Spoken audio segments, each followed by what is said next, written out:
20 Pakistani terrorists killed by RAW since 2020. Indian government calls report false and malicious. Those are very, basic problems. Murky world of assassination squads. Is India bumping off its enemies? Or propaganda by terrified Pakistan? The big focus on 5 Live.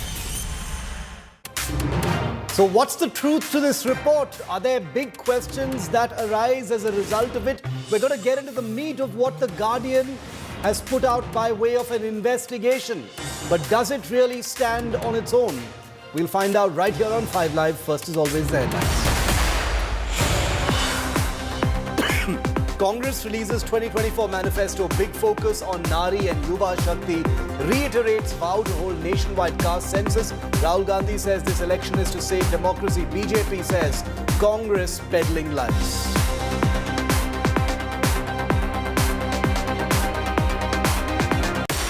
It taunts Congress over manifesto blooper. Thailand picture used for environment. New York photo for waste management in the Congress booklet. BJP mocks, says Congress gearing up for Rahul's vacation.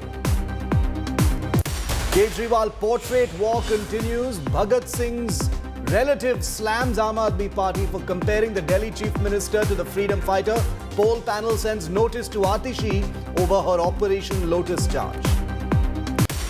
Liquorgate heat mounts on jailed BRS leader K. Kavita. Court grants CBI permission to grill KCR's daughter. CBI claims Kavita a key conspirator in the Liquorgate case. Doordarshan's intended screening of the Kerala story kicks up a storm. Left and Congress demand a stop to the screening, says the film will lead to a rise in communal tensions ahead of elections.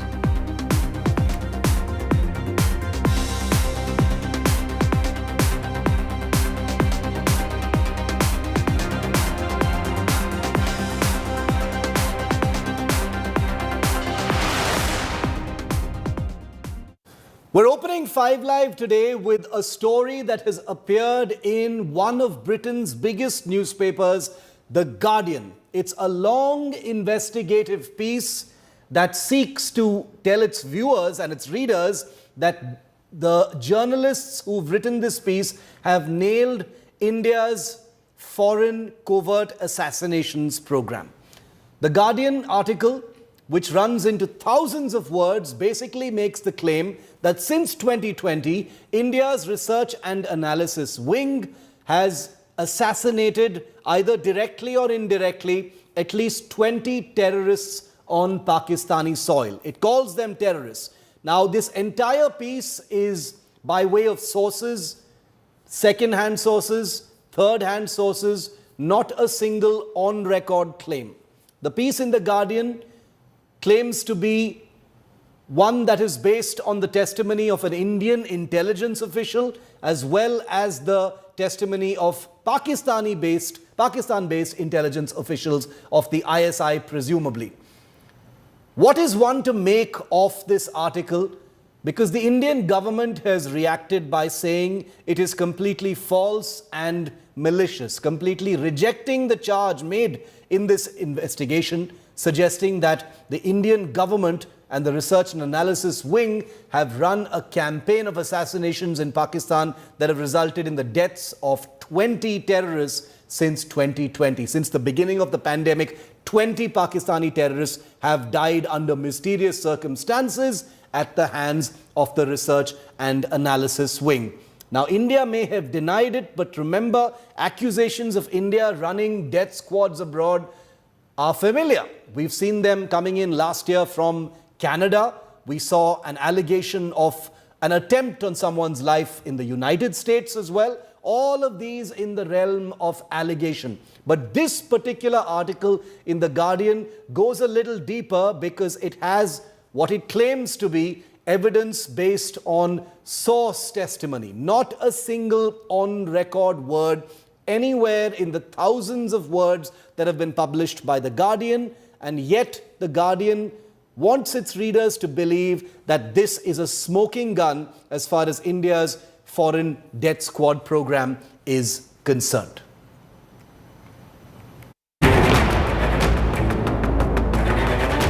Adnan Ahmad, alias Hanzla Adnan, a Lashkar terrorist involved in several terror attacks in Jammu and Kashmir, shot dead by unknown gunmen in December last year in Karachi, Pakistan. Rayaz Ahmad, alias Abu Qasim, shot dead in Pakistan-occupied Kashmir by unknown assailants in September. Al-Badr's commander, Sayyid Khalid Raza, and Jaish-e-Mohammed's Mistri Zahoor Ibrahim, aka Jamali, one of the hijackers of the Indian Airlines IC-814 plane, also shot dead in separate attacks in Karachi. Khalistan Commando Force Chief Paramjeet Singh Panjwar, alias Malik Sardar Singh, gunned down last year by unidentified gunmen in Lahore.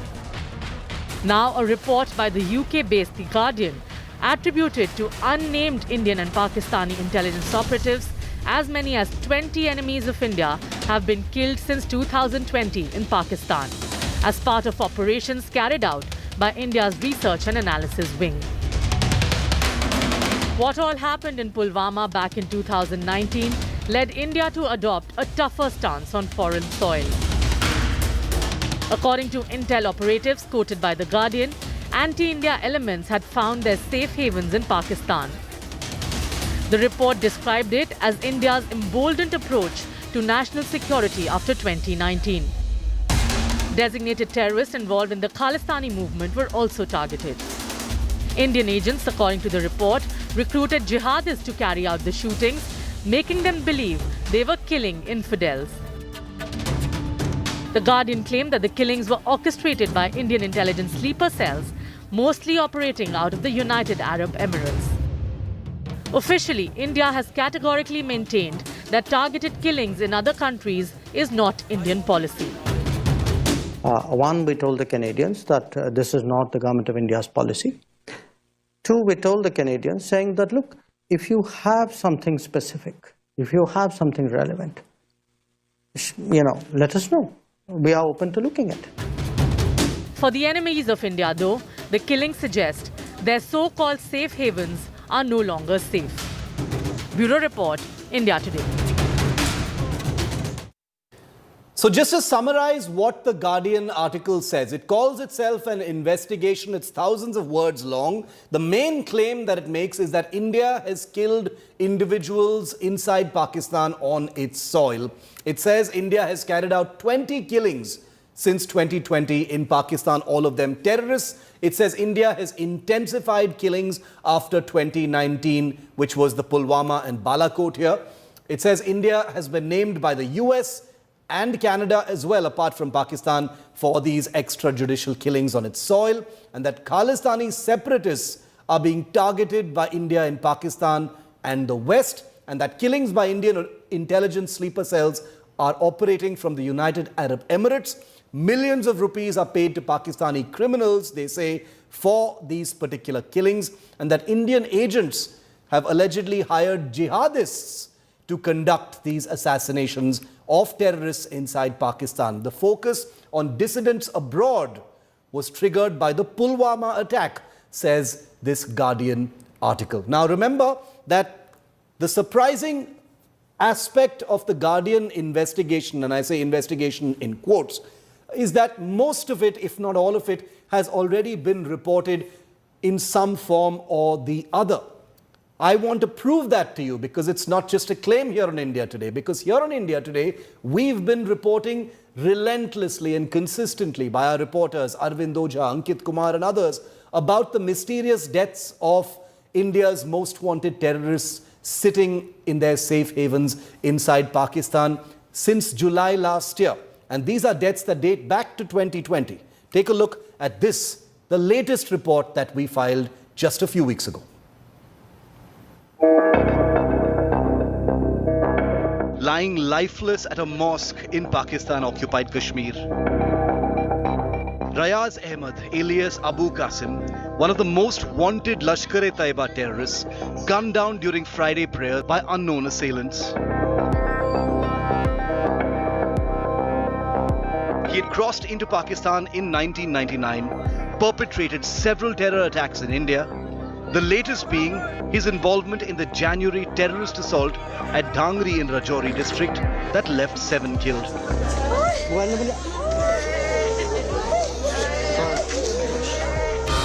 The hijack of IC-814, the attack on Parliament, on the Pathankot Air Base, and the Pulwama bombing. One man tied to all these terror incidents, Maulana Masood Azhar, the founder of a Pakistan-based designated terror group, the Jaish-e-Mohammed. He found refuge in this sanctuary after Indian warplanes pounded the Jaish-e-Mohammed terror camps in Balakot in February 2019.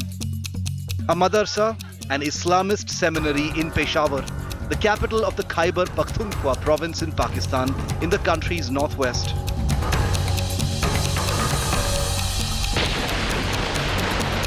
Barely 2 months after the Balakot airstrikes, an explosion ripped through the same location in Peshawar.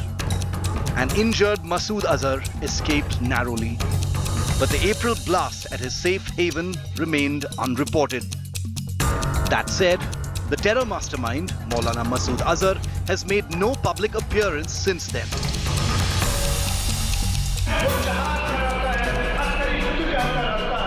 This is Bashir Ahmed Peer, a launching commander of terror outfit Hizbul Mujahideen, in charge of recruitment and infiltration of armed terrorists in Jammu and Kashmir. Alongside Peer in these pictures is his boss, specially designated global terrorist Syed Salahuddin. The two ran their jihadi and terror network with full impunity for years under the protection of the Pakistani state. Not anymore. Earlier this year, Peer was shot dead at point-blank range.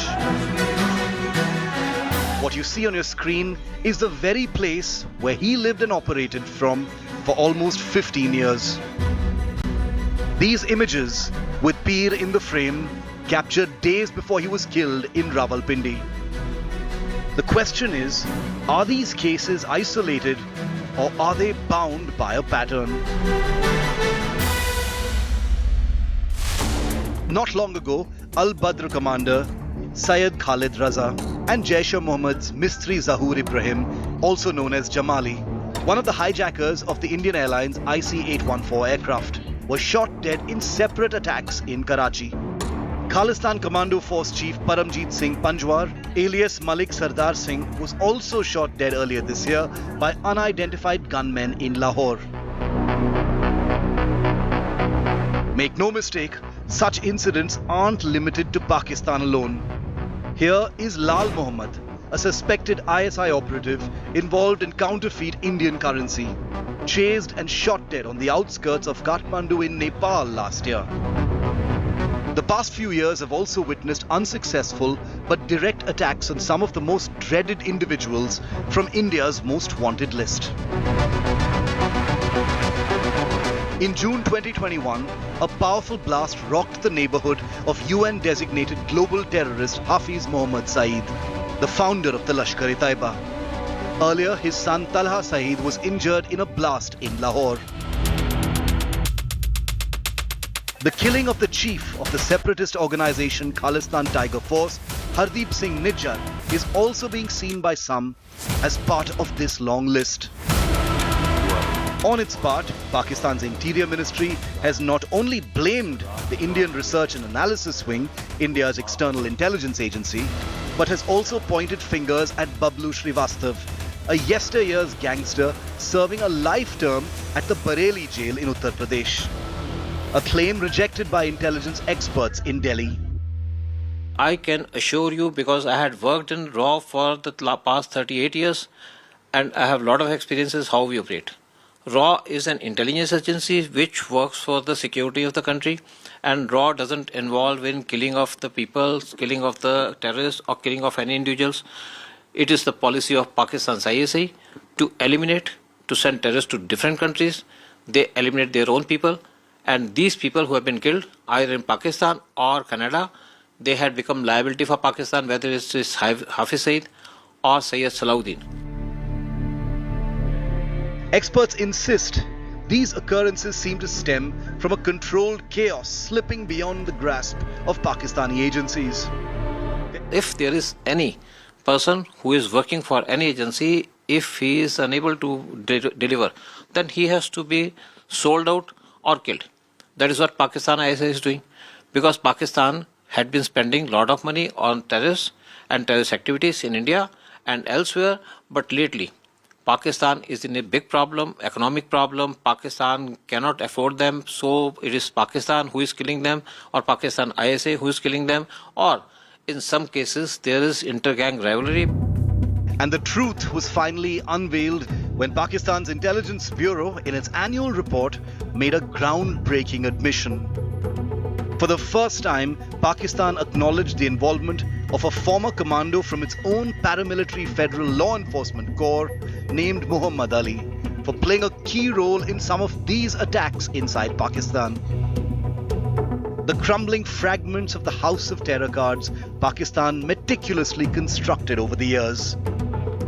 The enemies of India are no longer safe, even in their so-called safe havens. With Arvind Ojha and Ankit Kumar, this is India Today's special investigation team. So the Guardian article, and I'm going to put graphics here in case our viewers have missed the first few minutes of our show, to tell you what the Guardian article basically says. This Guardian front page investigation says that India's Research and Analysis Wing has conducted assassinations of Pakistani terrorists in a large number, about 20 of them since 2020. Nothing on the record, no proof, no indicators of any kind. Most of these killings have actually already been reported by India Today and by other media agencies, but the Guardian has projected this as some kind of a smoking gun that exposes India's covert operations program. I want to bring in for a view on this article and in general some of the questions that it throws up. Sushant Sareen, who is one of India's most well-known observers of all things Pakistan, is also a senior fellow of the Observer Research Foundation. Rajiv Dogra is a former Consul General to Pakistan, senior veteran diplomat. But I'd like to start with India Today's Crime Bureau Chief Arvind Ojha, who's actually reported on most, if not all, of the terrorist deaths that have been mentioned in the Guardian article. Arvind, आपने लगातार पिछले एक साल में बहुत सारे investigative stories किए हैं इंडिया टुडे और आज तक पर, जिसमें ये मिस्टीरियस डेथ्स को लेकर जो मामला चल रहा है पाकिस्तान में, आपने काफी इन्वेस्टिगेट ऑलरेडी कर चुके हैं. आपका क्या असेसमेंट है ये जो गार्डियन का पीस है, जिसमें कोई भी ऑन रिकॉर्ड नहीं है, कोई भी डायरेक्ट एविडेंस नहीं है, कोई भी सबूत नहीं है? आप कैसे देखते हो इस गार्डियन आर्टिकल को, अरविंद? नहीं, देखिए शिव, ना सिर्फ इंडिया टुडे आज तक ने इन्वेस्टिगेशन किया था. बीते 2 साल में जो टेररिस्ट इंडिया से जो वांटेड टेररिस्ट है वो मारे जा रहे हैं, बल्कि हमने कुछ न्यूज ब्रेक भी किया था जो वहां पर अननोन गनमैन ने जिनको मर्डर किया था. देखिए, ये बात सही है कि बीते 2 सालों में इंडिया के जो मोस्ट वांटेड टेररिस्ट है जो सेफ हेवन में है वो मारे जा रहे हैं. ये बात सच्चाई है. चाहे वो पठान कोट अटैक का जो हैंडलर था शाहिद लतीफ हो, हंजला अदनान हो, ये सब वो टेररिस्ट है जिनको आईएसआई ने सिक्योरिटी दी हुई थी और उनको वहां पर मारा गया था. अब पाकिस्तान एक परेशान मुल्क है. वहां पर कोई भी परेशानी होती है, कोई भी मर्डर होता है, कोई भी टेरर एक्टिविटी होती है, वो सीधे वहां के जो हुक्मरान है वो इंडिया पर एलिगेशन लगाकर कहीं ना कहीं अपनी जो मुल्क के लोग हैं उनसे बचने की कोशिश करते हैं. जहां तक रही बात गार्डियंस के इस आर्टिकल की, तो मोस्ट ऑफ द थिंग जैसा आपने बताया सब कुछ ओपन सोर्स पे है. पाकिस्तान का जो क्लेम है वो भी, पाकिस्तान ने कुछ दिन पहले एक प्रेस कॉन्फ्रेंस किया था शाहिद लतीफ के मर्डर पर और आरोप लगाया था, लेकिन कोई भी रॉ के ऑफिसर्स का ना तो नाम ले पाए, ना कोई डॉक्यूमेंट्स था उनके पास. कुछ एक जो उनके पाकिस्तान के लोग थे जिन्होंने मर्डर को अंजाम दिया था, उन्हीं को अरेस्ट करके एक ब्लेम कर दिया था. ब्लेम गेम का गेम चल रहा था. लेकिन ज्यादातर सब कुछ जो इन्वेस्टिगेशन का दावा किया जा रहा है द गार्जियन की तरफ से, वो सब कुछ ओपन सोर्स में है. या यहाँ तक कि जो पाकिस्तान का क्लेम है वो भी ओपन सोर्स में है. जो एक इंडियन इंटेलिजेंस ऑफिसर की बात है, अगर कोर्ट होता तो बात समझ में आती। लेकिन ये बात सच्चाई है कि जो इंडिया के मोस्ट वांटेड टेररिस्ट हैं बीते सालों में, वो जरूर मारे गए हैं पाकिस्तान में, और उसके पीछे कहीं ना कहीं जो वहां की आपसी वर्चस्व की लड़ाई है टेरर ग्रुप के बीच, वो मानी जाती है। वो अलग बात है कि वो अपने आप को बचाने के लिए वहां के हुक्मरान इंडिया पर आरोप लगाते हैं। अरविंद, बहुत बहुत धन्यवाद जुड़ने के लिए. Arvind's articles and reports can be seen on the India Today website and on the India Today app, as well as our YouTube channel. You can see for yourself that all of this has already been reported. It's already open source, and yet the Guardian makes it out to be some kind of an investigation. Let me bring in Sushant Sareen and Ambassador Rajiv Dogra. Sushant, to you first. Apart from the litany of very elementary errors that many people have spotted in this Guardian article already, including an erroneous picture of one terrorist who actually happens to be someone who was arrested in Delhi last year, claiming that Gurpatwant Pannu is dead, and I'm guessing a few others at least. How are you reading this article, Sushant? So Shiv, here is the question. Such an quote-unquote explosive story, such a big expose, and you don't even do basic fact checks. Yeah. And publish this. What was the haste in publishing it? Could you not have gone through it with a fine-tooth comb? And everybody says that Guardian, gold standard of journalism. Well, we've seen, what a crappy standard the gold standard in the UK is.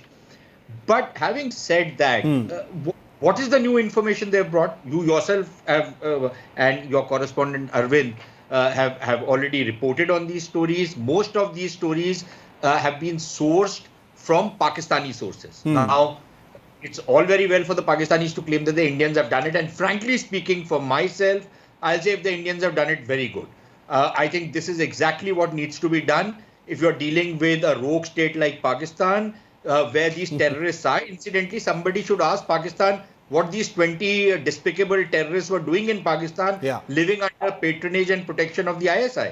Why were they there? So that question needs to be asked. But please ask the Pakistanis, since they have been doling out these dossiers to various, rags like Guardian, to a rag called Intercept, to certain other Pakistani journalists who've been publishing these reports.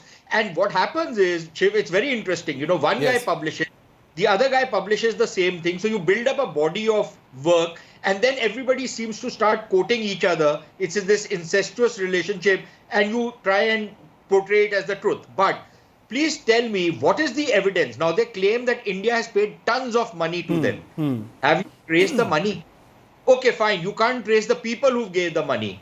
Is there a money trail to actually nail where the money has gone, who has received the money, how much money has come, from which source it has come? Yeah. I have not seen any such evidence so far. Correct. Okay.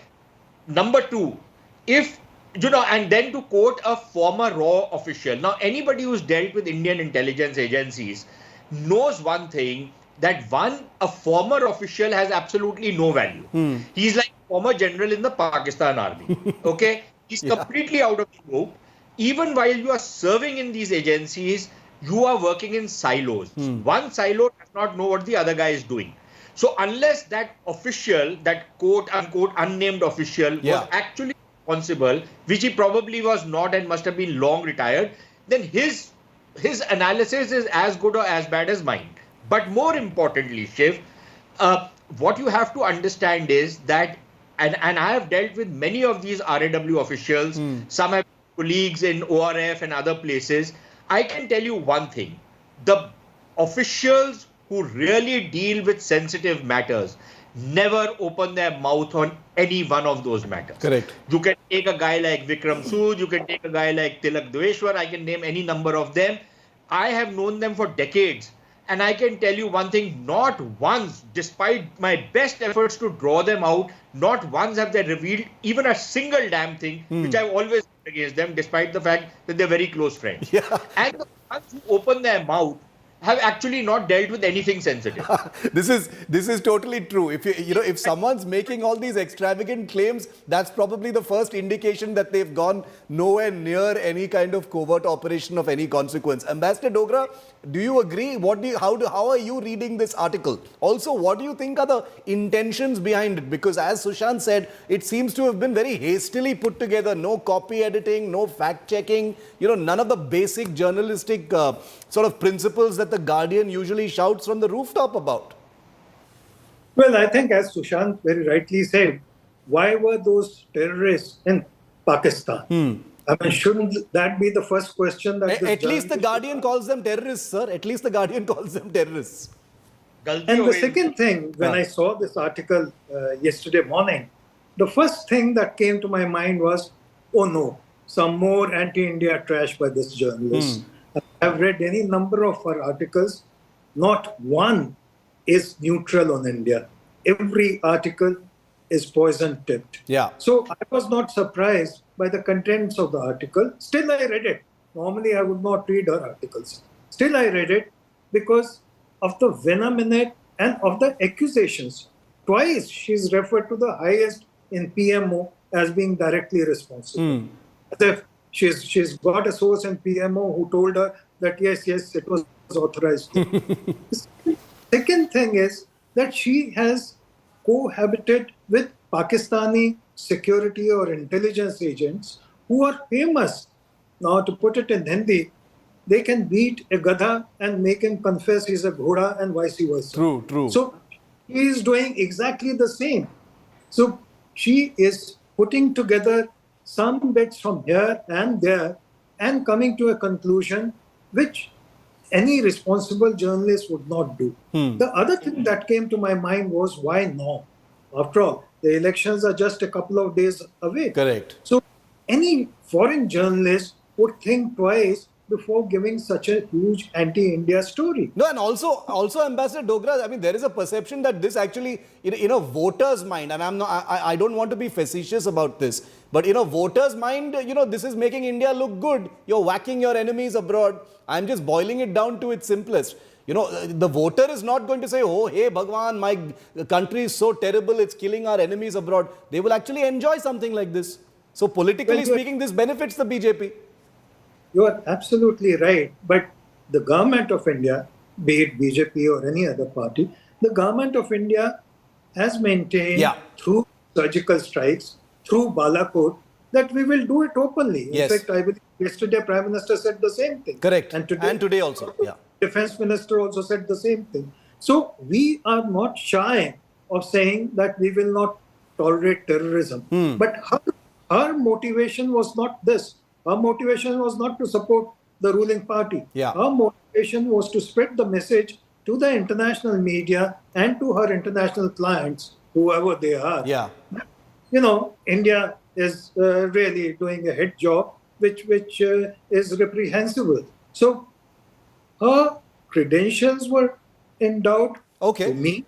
Her credentials were suspect through this article, and her motivations were not at all. I take your point. Sushant, I want to come to the diplomatic aspect of it. Given that Canada has pointed a finger at India, the United States has a case that's ongoing on Gurpatwant Pannu as well. In light of what happened last year, does this article, and I mean in general the kind of allegations that arise out of this article, do they pose some kind of a foreign policy or a diplomatic challenge for India in your view?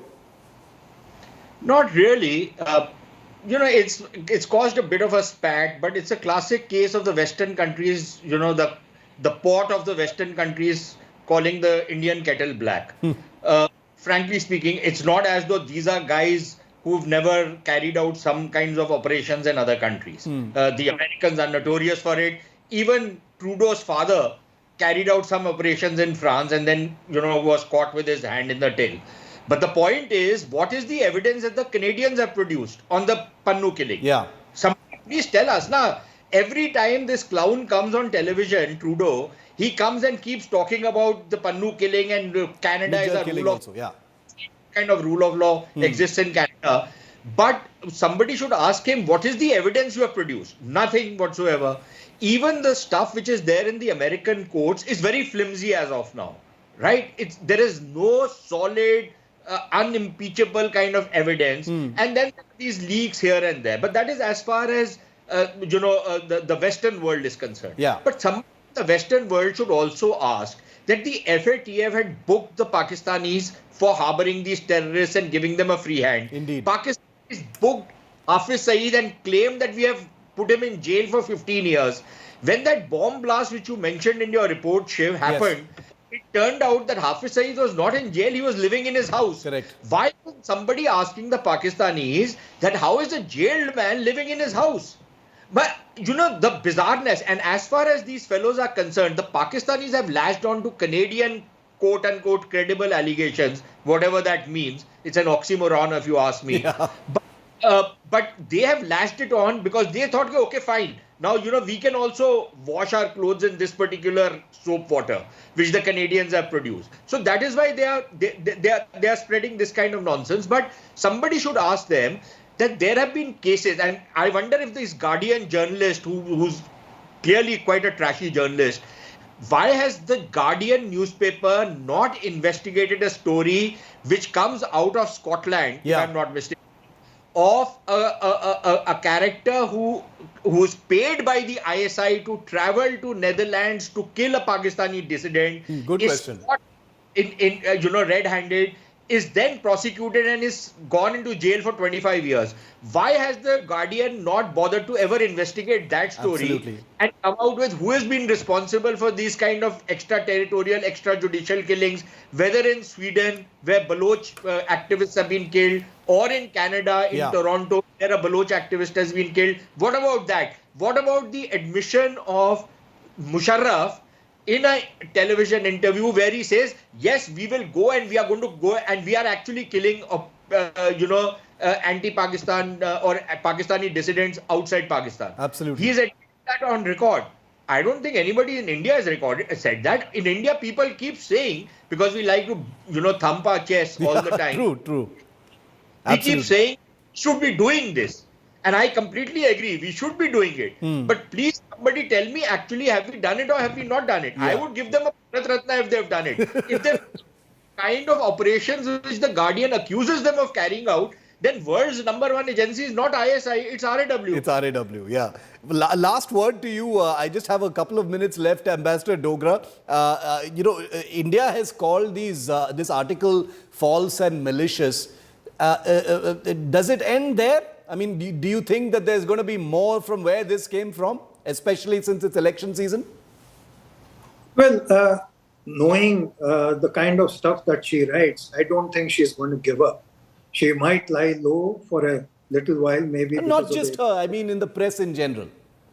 In the press in general, I think we can expect some more. The international press and their sympathizers, wherever they are, they have some kind of a love-hate relationship with India. Yeah. Whether it's journalists or politicians outside, they feel that India is important, but India should not stray from the lines and boundaries drawn by them.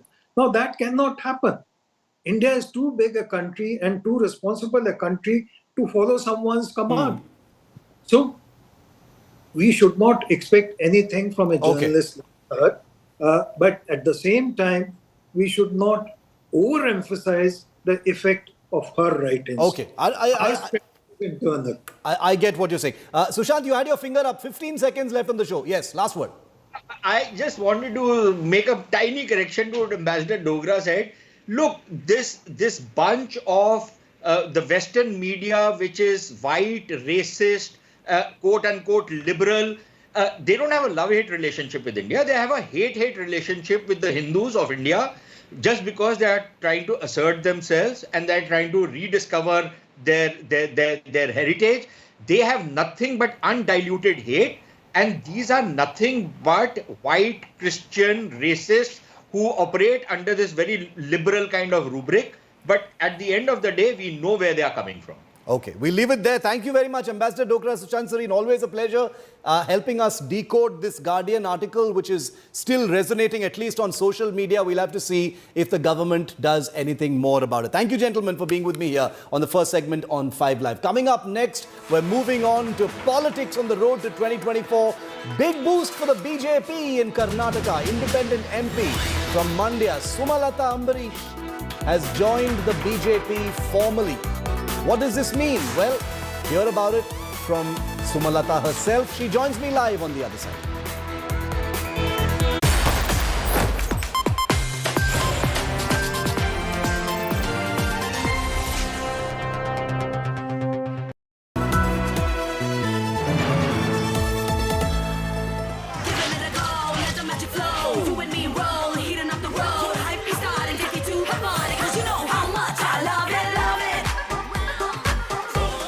Intelligence meets art. Motorola H50 Pro. Hello Moto. Gratuity का check है, बस इन पैसों को हम कहीं invest कर दें जहां हमें इनकी चिंता ना करनी पड़े और रेगुलर इनकम भी आती रहे। फिर बस तो फिर फिक्स्ड इनकम म्यूचुअल फंड्स में डाल दीजिए। म्यूचुअल फंड्स में डाल दीजिए ना। अरे पापा, फिक्स्ड इनकम म्यूचुअल फंड्स चुने हुए interest bearing company bond, government bond और मनी मार्केट में पैसा डालते हैं, इक्विटी मार्केट में नहीं। और सिस्टमैटिक विड्रॉल प्लान के जरिए आपको on the dot fixed amount भी मिलती रहेगी। म्यूचुअल फंड्स में फिक्स्ड इनकम वाली बात सही है। म्यूचुअल फंड निवेश बाजार जोखिमों के अधीन है। योजना से जुड़े सभी दस्तावेजों को ध्यान से पढ़ें।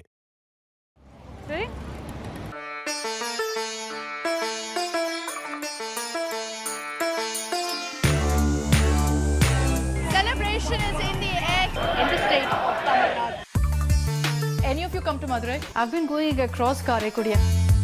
Vanakkam, land of Dravidianism. Akshita Nandagopal. Thank you very much for welcoming me to my own show. Nice to finally meet you, Mr. Annamalai. They can't hear much of what I'm saying.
Joining us, Professor Vallabh, your decision to quit the Congress, join the BJP has taken many people by surprise, given your strong stand against the BJP in the past.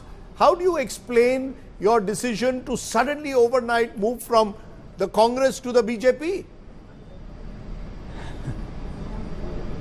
Rajdeep ji, namaskar and namaskar to all your viewers. Rajdeep ji, for last 3-4 months, I was sharing my concerns which I had written in my letter to all senior leaders of the Congress party. That if Congress party leaders and allies of Congress party are making anti-Sanatan statements, we can't give a silent approval to those statements. We can't silently accept those statements. Rajdeep ji, I told Congress party leaders again and again that not going in Pran Pratishtha of Bhagwan Shri Ram is something like committing a sin. And if you are not going in on that particular day, 3 months had passed, Rajdeep ji. From the day the Pran Pratishtha invitation were refused, from that day till now, I had never appeared for any TV interview. I had not done any TV show, Rajdeep ji, because I was trying to pursue them that this is not the right path. Anti-Sanatan things are not right path. Not going into Pran Pratishtha of Bhagwan Shri Ram is not the right path. No, so and last but so not least, Rajdeep ji, you know, I am a student of economics. Go ahead. You know, I am the student of economics. Right now, what Congress party is doing, every day they are directly or indirectly criticizing the liberalization, privatization and globalization policies of PV Narasimha Rao Sahab and Dr. Manmohan Singh ji.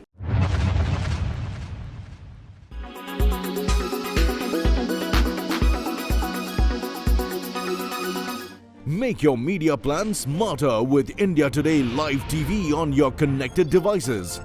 Amplify your brand with 100 million smart internet viewers. To advertise, mail us at sales@aajtak.com.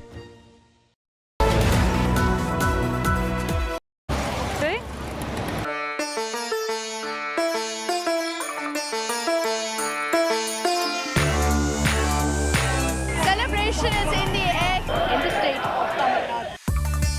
Any of you come to Madurai? I've been going across Karaikudiya. Vanakkam, land of bravidiness. Akshita Nandagopal. Thank you very much for welcoming me to my own show. Nice to finally meet you, Mr. Annamalai. They can't hear much of what I'm saying.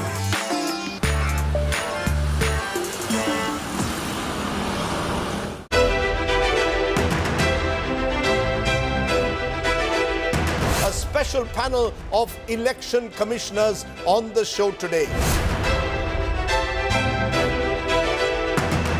You're telling me that the EC does see the Prime Minister or a senior leader as just another contestant at a time like this? There is no added pressure? There shouldn't be, there wouldn't be, and at least for speaking for myself, I would say it was not there. Can there be control over enforcement agencies once the model code of conduct comes into being? I am not in favor of that. That might make the situation very untenable. Mr. Rawat, what's your view? Arvind Kejriwal gets arrested once the model code of conduct has come into being. Do you believe that this is a case that the EC could look at, or should the EC stay away? If there is a complaint from Mr. Kejriwal to Election Commission that something unfair is being done to him, then the EC should get into it, find out, examine. Co-presented by आपका Joy Bharat का Joy Joy e-bike. Co-presented by Green Lam Laminates, कुछ मेरा कुछ तुम्हारा. Powered by MP Birla Cement Perfect Plus, Concrete Special. Co-powered by Parul University, Vadodara, Gujarat. Co-powered by Panasonic AC for smart homes. Signature Finest Silver Elaichi, a premium product from Dilbar.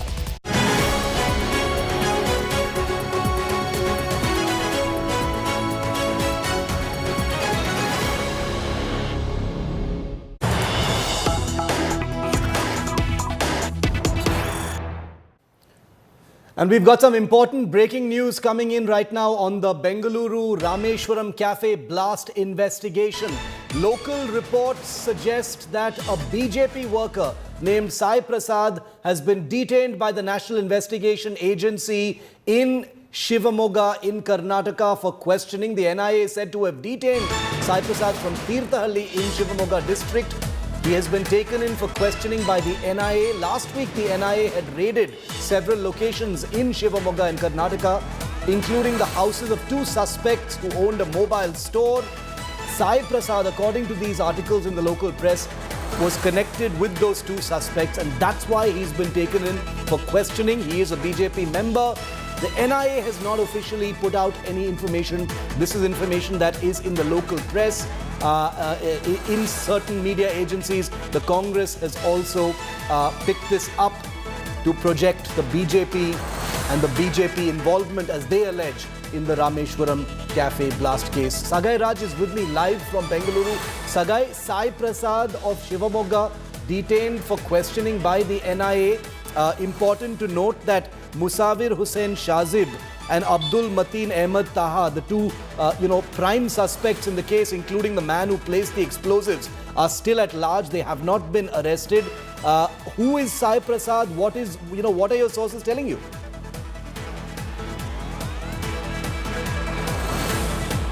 So for further investigation of Rameshwaram Cafe, NIA has conducted raids in Tirthahalli. Remember, all the two accused names that you have mentioned, Taha and Musawir, both hail from Shivamogga and Tirthahalli. And when NIA conducted the raids, they raided a house and a mobile store.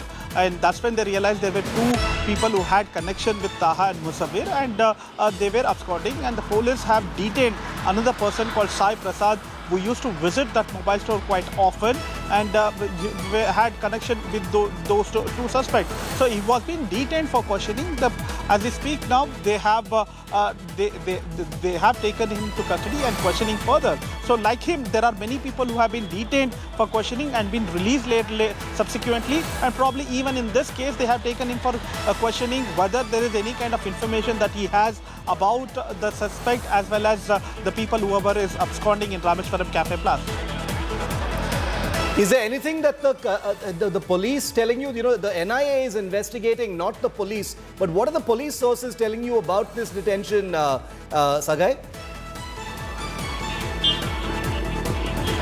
The police sources claim that the NIA officials have reached out and they had raided a couple of places in Tirthalli, two houses and one mobile store to be specific, and the two suspects who were living in that house had connection with Taha and Musawir, and they have established those connections. Probably those people had visited the mobile stores as well, but the NIA officials wanted to get more information on these two suspects. So that is the reason they have detained Sai Prasad, who was friends with them, who used to visit that mobile store, and they have taken him for questioning whether he has any kind of information with those two suspects. So apparently he may have sold mobile phones to some of the suspects or not. He's been taken in as a witness or as part of the investigation. We're still to hear from the NIA to get more clarity on that. You heard it first here on India Today.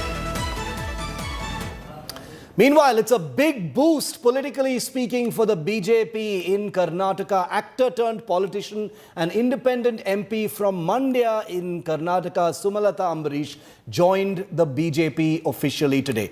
Former Karnataka Chief Minister B.S. Yediyurappa, State President B.Y. Vijayendra and several other leadership figures of the BJP were among those who welcomed the star politician into the party fold. While the BJP ceding Mandya's seat to its alliance partner, the JDS, in the upcoming Lok Sabha polls, Sumalata, after consulting her supporters and well-wishers in Mandya, announced her decision to step back, opt out of the upcoming election from Mandya and join the BJP formally.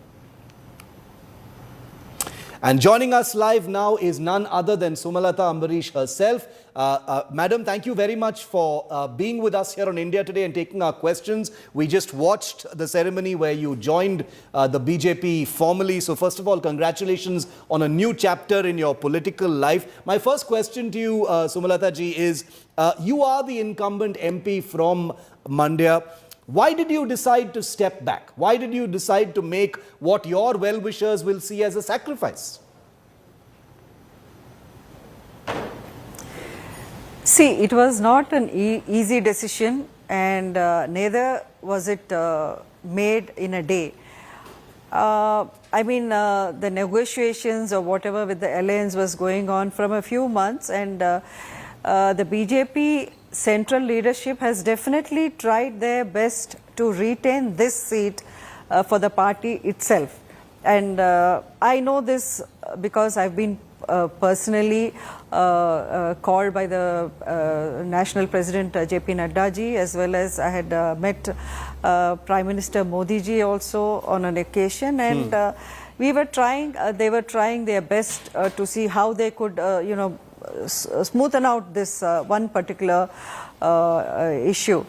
But in the end, of course, it was retained by JDS, and the BJP conceded this seat to their alliance partner. See, I have been with the BJP, associated with the BJP informally for the past 5 years, and I have also given a letter of support last year, like an outside support during the assembly elections in Karnataka. So I feel, because I believed in the leadership of Modi ji, I believe in his vision, and I believe he is the most efficient leader our country has seen in implementing whatever he promises and he delivers. So I feel I have made the right decision.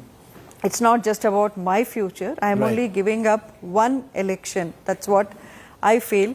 But it's for the larger interest of the people, and definitely we want to work and ensure that BJP comes back to power again with a huge mandate, and I want to ensure that I work with the party to see that happening. You know, Sumalata ji, obviously politics is not for beginners, and your admirers and well-wishers will say that what you have done, you know, is an act of grace and graciousness in the larger interests of the party that you have just joined. You know, but I'm sure that there will also be some discontent among your supporters, because they remember that, you know, the Kumaraswamy family, you know, were your political rivals in the last election. That was, if memory serves right, was quite an ill-tempered affair, you know, which elections tend to be in some parts of the country. You know, how does all that fit? You know, your rivals are now the people who have been ceded this particular seat. See, definitely this is not a situation we had expected. Because during the last assembly election, when I had extended support to the BJP, this alliance had not happened during that time. This alliance came about, I think, about 5 months back or 6 months back. So this was not a situation definitely that we were prepared for. But having said that, this is politics. Yeah. It is like a game of chess, you know, and you have to be prepared for whatever moves and whatever ups and downs that you're going to come across, and take it. And I believe in a certain set of principles which my husband Amrish had always stood for, and I believe that working for the larger interest, looking at the bigger picture, is going to, you know, serve my people better, serve the party better, and I can work, you know, with the party. It's like what I would say is a win-win situation. The party definitely is going to, I'm going to add some value to the party, and the party is going to also, I think, give me a lot of strength for building my base, or the party's base, in my constituency. So I have to sacrifice. It was not an easy sacrifice, as you said, because as an independent itself, I had won with a huge margin. Correct. So it was quite a tough decision, but I had to arrive at this decision weighing in a lot of factors, and I feel now that I have made the best possible decision. You call it a win-win situation, and Sumalata ji, you are still very, very strong on your feet, and we wish you the best always. But what next for you? You know, your current stint as a member of parliament in the Lok Sabha comes to an end. Perhaps you will re-enter parliament in some other form in the future. But for now, what role is Sumalata Ambarish going to play for the BJP in 2024? See, definitely, as I said, we want to ensure that the BJP gets a strong mandate at the center. And in that way, I'm going to focus only on that for now. So I don't think this is, I mean, if you're looking at only now, you might see this as a very big setback. But I'm looking into the future. And I'm definitely seeing wonderful things happening within the party, for me also. Right. For the party and for my constituency. So one has to take all these things into consideration, not just my immediate future or my concern. That's not my concern right now. I understand that, and we wish you the very best, Sumalata ji, and thank you very much for speaking candidly for us here on India Today. We know that, you know, politics is very often, you know, a difficult process, and you've acted very graciously in what you call the larger interest. So whatever is coming next for you, we'll be, of course, tracking it as political reporters, and we hope to see you on the campaign trail as well. Thank you so much for speaking to us here on India Today. Thank you, ma'am. Thank you. Thank you. And that's a wrap on 5 Live. Thank you so much for watching. Up next is 6 p.m. Prime with Akshita. The battle for 2024 has heated up with the Congress releasing its big manifesto for 2024. The big highlights, the big questions.